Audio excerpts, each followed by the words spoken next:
Hello friends, நிவிஸ் கிச்சனில் இன்றைக்கி நம்ம பன்னீர் ஃபிங்கர்ஸ் எப்படி செய்கிறதுன்னு பார்க்கலாம். இது எப்படி செய்கிறதுன்னு பார்க்குறதுக்கு முன்னாடி நீங்கள் இன்னும் நம்ம சேனலை சப்ஸ்கிரைப் பண்ணலைன்னா கீழே இருக்க ரெட் கலர் சப்ஸ்கிரைப் பட்டனை மறக்காமல் ப்ரெஸ் பண்ணிக்கோங்க. இது செய்கிறதுக்கு நான் இன்றைக்கி 200 கிராம் பன்னீர் எடுத்திருக்கேன். பன்னீரை ரொம்ப பெருசாகவோ இல்லை ரொம்ப சின்னதாகவோ கட் பண்ணிடாதீங்க. இந்த அளவுக்கு கட் பண்ணிங்கனாலே கரெக்டாக இருக்கும். பாருங்கள், இப்போ ஃபிங்கர் மாதிரி இது ரெடி ஆகிடுச்சு. பன்னீரை இப்போ கட் பண்ணி எடுத்து வச்சிடலாம். அடுத்தது இதுக்கு ஒரு மேரினேஷன் செய்ய போகிறோம். காரத்துக்கு தகுந்த மாதிரி தனி மிளகாத்தூள் சேர்த்துக்கோங்க. நான் இன்றைக்கி 1 டேபிள் ஸ்பூன் அளவுக்கு தனி மிளகாத்தூள் சேர்க்க போகிறேன். கூடவே ஒரு 1/4 டீஸ்பூன் மஞ்சத்தூள் சேர்த்துடலாம். சிம்பிளான மேரினேஷன் தான் கொடுக்க போகிறோம். டேஸ்ட்டு ரொம்ப சூப்பராக இருக்கும். கண்டிப்பாக அதை ட்ரை பண்ணுங்கள். அடுத்தது இதில் 1 டீஸ்பூன் அளவுக்கு இஞ்சி பூண்டு பேஸ்ட்டு சேர்த்துக்கோங்க. கூடவே தேவையான அளவு உப்பு சேர்த்துடலாம். அவ்வளோதான். இப்போ இது எல்லாத்தையும் நல்லா மிக்ஸ் பண்ணிக்கோங்க. இதில் தண்ணி எதுவும் சேர்க்க வேண்டாம். அப்படியே நீங்கள் சும்மா மிக்ஸ் பண்ணிங்கனாலே போதும்.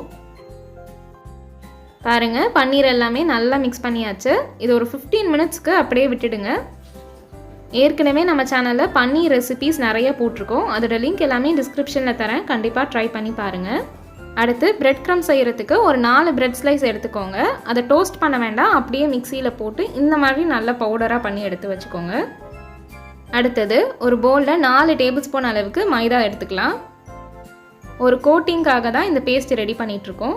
4 டேபிள் ஸ்பூன் மைதா. அடுத்தது ஒரு 2 டேபிள் ஸ்பூன் அளவுக்கு கார்ன்ஃப்ளவர் சேர்த்துக்கோங்க. இது கூடவே காரத்துக்காக ஒரு 1/2 டீஸ்பூன் அளவுக்கு மிளகுத்தூள் சேர்த்துக்கோங்க. ஏற்கனவே பன்னீர் மேரினேட் பண்ணும்போது உப்பு சேர்த்துருந்தோம். அதனால் இப்போ உப்பு கொஞ்சம் பார்த்து சேர்த்துக்கோங்க.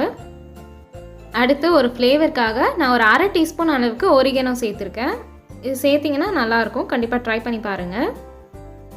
அவ்வளோதான். இது எல்லாத்தையும் ஒரு தடவை நல்லா மிக்ஸ் பண்ணிக்கோங்க. அடுத்து இதில் கொஞ்சம் கொஞ்சமாக தண்ணி சேர்த்து இது ஒரு பேஸ்ட் மாதிரி ரெடி பண்ணிக்கோங்க. கட்டி எதுவும் இல்லாமல் நல்லா மிக்ஸ் பண்ணிக்கோங்க.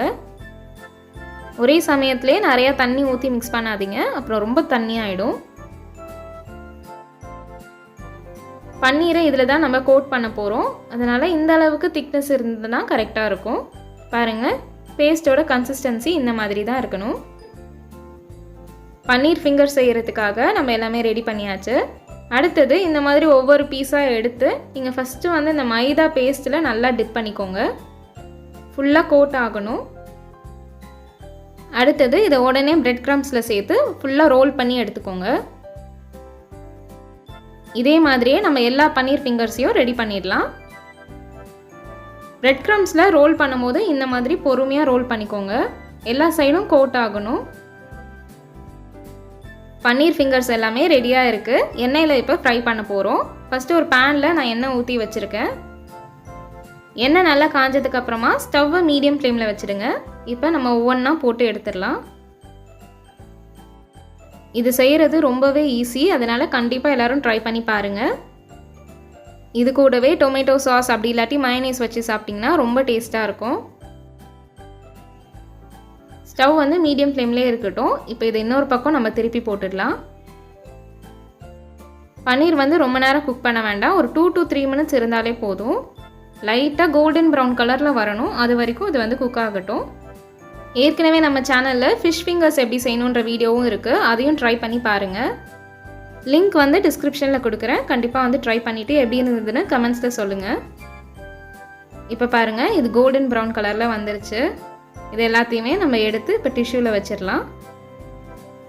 ஈவினிங் ஸ்நாக்ஸுக்கு சூப்பரான பன்னீர் ஃபிங்கர்ஸ் ரெடி ஆகிடுச்சு. கண்டிப்பாக இதை ட்ரை பண்ணி பார்த்துட்டு எப்படி இருந்ததுன்னு கமெண்ட்ஸில் சொல்லுங்கள். உங்களுக்கு இந்த வீடியோ பிடிச்சதுன்னா நிவிஸ் கிச்சனுக்கு லைக் பண்ணுங்கள். உங்கள் ஃப்ரெண்ட்ஸ் அண்ட் ரிலேட்டிவ்ஸ்க்கு ஷேர் பண்ணுங்கள். மறக்காமல் சப்ஸ்கிரைப் பட்டன் ப்ரெஸ் பண்ணிவிட்டு கூடவே இருக்க பெல் ஐக்கானை கிளிக் பண்ணிக்கோங்க. அப்போ தான் நம்ம சேனலில் போடுற அடுத்தடுத்த வீடியோஸ் உங்களுக்கு வரும். தேங்க்யூ.